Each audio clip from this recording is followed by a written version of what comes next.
আজকে ভারত যদি মনে করে যে তাদের পায়ের তলায় বাংলাদেশকে দাবিয়ে রাখবে, তারা পানিতে আমাদেরকে মারবে, তারা আমাদেরকে তাদের পানি আগ্রাসনের মাধ্যমে আমাদেরকে নিঃশেষ করে দিবে, এটা তারা, আমি বলবো যে তারা বুকার সঙ্গে বাস করছে।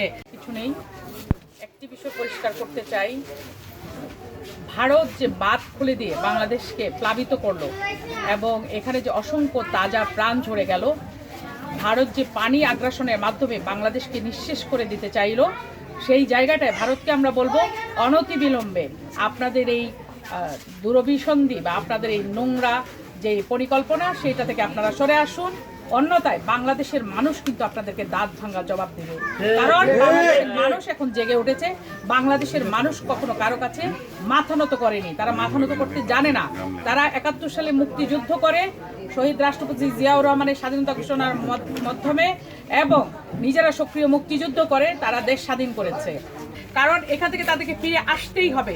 আপনারা দেখেছেন যে টিএসসিতে কিভাবে সাধারণ মানুষের ঢল নেমেছে।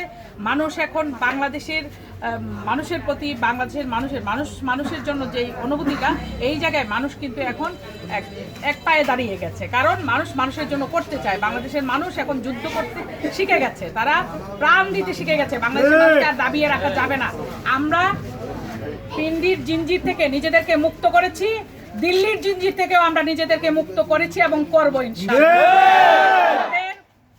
আমাদের নেতা তারেক রহমান ইতিমধ্যে বলেছেন, যারা এই বাঁধ খুলে দেওয়ার আগে মিনিমাম শিষ্টাচার তারা তাদের মধ্যে রাখেনি, তারা আমাদেরকে এটা জানায়নি, বাংলাদেশকে জানায়নি যে আপনারা আপনাদের এই যে এইসব মানুষজন আছেন যে ঝুঁকিপূর্ণ এলাকায় তাদেরকে সরিয়ে নেন, আমরা বাঁধ খুলে দেব, এটা তারা বলেনি, যেটা তাদের বলা উচিত ছিল। সেই জন্য ভারতকে এর জবাবদিহি করতে হবে বাংলাদেশের মানুষের কাছে।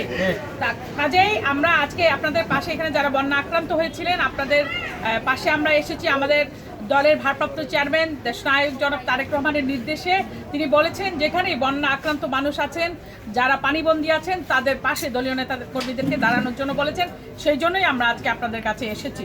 আপনারা ভালো থাকবেন, আপনাদের পাশে আমরা ছিলাম অতীতে, এখন আছি, ভবিষ্যতেও থাকবো ইনশাল্লাহ। আসসালামু আলাইকুম। বাংলাদেশ জিন্দাবাদ।